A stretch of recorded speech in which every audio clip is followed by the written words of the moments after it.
Redditors who rage quit a job without thinking, what was the last straw? I worked as one of those super annoying face-to-face fundraiser people. You know, those who will stand in your way and use every trick in the book to shame you into sending them money every month so they can continue their scam. Well, I did the one-day training, was sent out in the morning and quit after 2 hours. People hate you for good reason and treat you accordingly. I found out soon after how the money is really spent for the most part and have been super against this specific type of fundraiser, especially since they ruin the face of actual fundraising. So now I just ignore them as good as possible and warn my friends not to work for them. Worked an overnight job. During the holiday season, me and the other overnight guys took all the overtime we could get, working 18 to 20-hour days. Working after having 4 hours off. Whatever. All legal in the state I'm in. And it's not critical or cerebral work, so no harm. We're basically just lumps of flesh in a uniform. That was fine for a few months. I bought a bunch of extra crap with it. But I got burned out after about 4 or 5 months straight of it and just started turning it down. Then the manager started making it mandatory. I told him no, we drive on our regular jobs, so pushing it when we can't do it isn't a good idea. Appealed to his manager and the mandatory overtime went away for a while. Suddenly one day I come into the other overnight guys being moved elsewhere and I have to pick up their slack. Why? That shift needs to be covered, so I'll cover their shift and mine, which will force me to work 4 to 5 hours over to just cover the shift and the work required on said shift. I texted the manager immediately and told them I can't do it.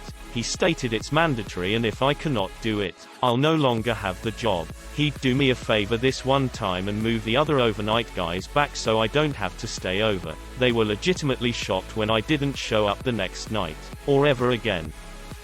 Worked at a Red Lobster for a few years in college. Didn't really have any complaints. It was what it was. Right after graduating I moved to another town and was able to transfer to one near my new location. Worst experience of my life. Horrible management. And the location was in a relatively upscale part of town, so there were much better alternatives for seafood, so the customers were always shitty as well. We were required to be in 15 minutes prior to the start of our shift for a pre-shift meeting and changeover and stuff. Thing is, you couldn't clock in until 5 minutes before your scheduled start time. Like every other shitty company, Darden, the owner of Red Lobster, also a very shitty company, wanted to run skeleton crews to save money, so we were always scrambling. So often I would come in and I would already have seated tables plural waiting for me. The host manager's mentality was, well, they need to be here 15 minutes early anyway, so if they can seat them 15 minutes early. Nothing seemed to ever clarify why this was wrong on many levels. Well, one day I came in and already had a seated table. Went over and greeted them immediately. They were upset but understanding, and then went to the bar to ask them to make some drinks. I couldn't enter them in the system since I couldn't clock in yet. While I was waiting for the drinks, I was venting to a fellow server about it and mentioned if they seat me again before I can even clock in, I'm done.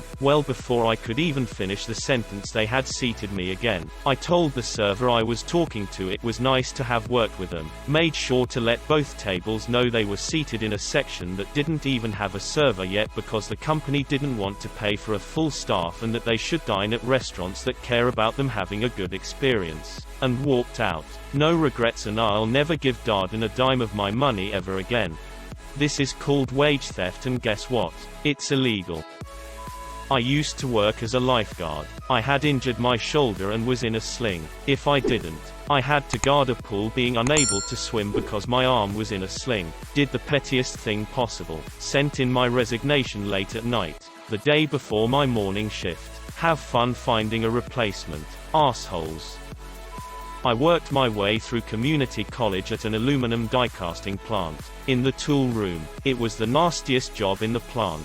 Easily. As the dies molds came off of production, we would have to take them apart, clean them, grease all the pins, polish certain areas prone to buildup, and then store them until next time they are needed. We would also fix whatever broke on the dies during the run, sometimes out of the press, sometimes inside of the press. The press is a giant machine, 90 tons of pressure. That runs an ambient temperature of about 300 degrees, considering that the molten aluminum being pushed through it is at about 1100 degrees Fahrenheit, if I remember correctly. So they lock out this instant death machine. You climb in, and fix what may be broken. Trying to avoid getting burnt, you don't avoid it or being squished like a grape if something goes wrong. Other than the machine shop, it was not climate controlled, and in the summer, could get up to 120 degrees or so inside the building, with fans being the only relief. By the end of my shift, I'd be a greasy, sweaty mess, and would have to change clothes just to drive home without ruining my car. I started working there at the start of my second year of college on second shift. I was majoring in engineering graphics drafting and had hoped that this job could be a foot in the door for when I graduated. I'd go to school during the day,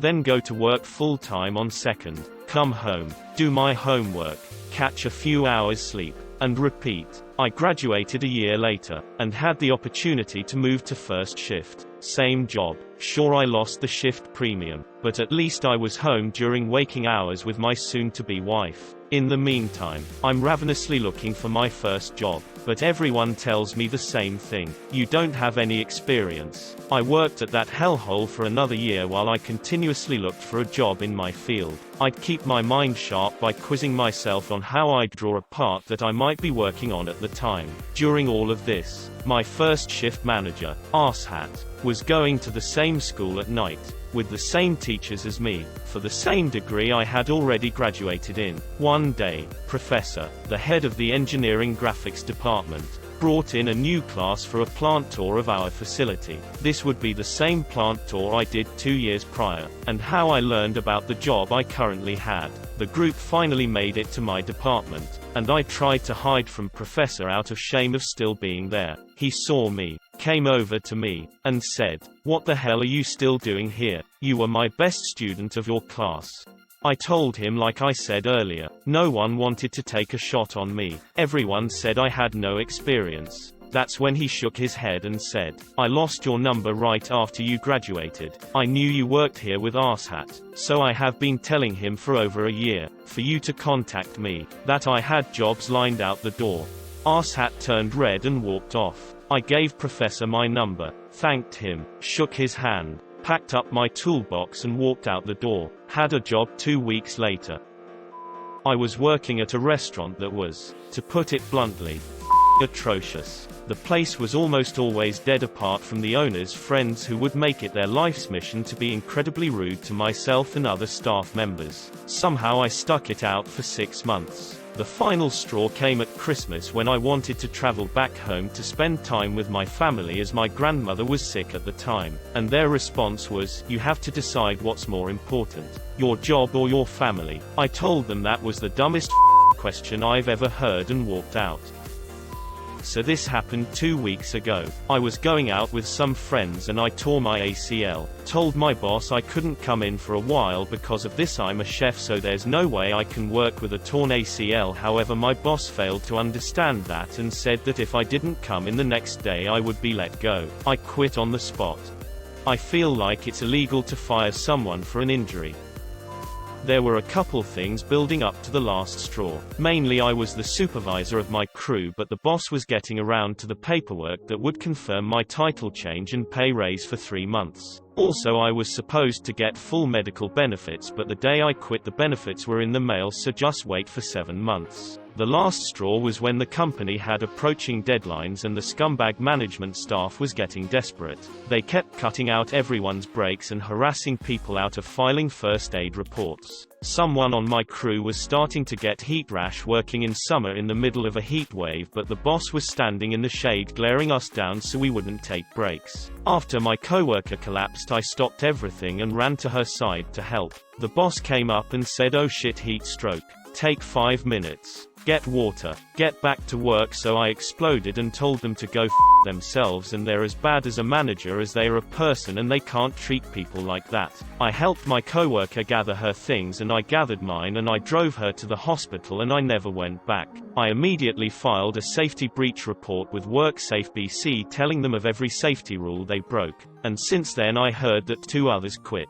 The company is under investigation, and another coworker asked me to support him in filing a discrimination lawsuit against the company. The same shitty boss was very racist towards natives. Inbound cold transfer sales job. You get utility customers from across the USA randomly transferred to get a confirmation hash, but mostly to upsell for cable services. Hated it. Would always get pressured to sign up caller for Dish Network even though no one ever wanted it. One day my supervisor sits next to me, listens to every call I'm doing, questioning why I didn't sell a 80-year-old woman AT&T U-verse triple play when she said I don't own a computer and I just use an antenna. He freaks out and says you need to get your shit together now. I give him a blank stare, continue to take calls for the rest of the day and ignore everything he's saying. He is storming around. I get 0 cells. I grabbed my phone charger and on lunch never come back.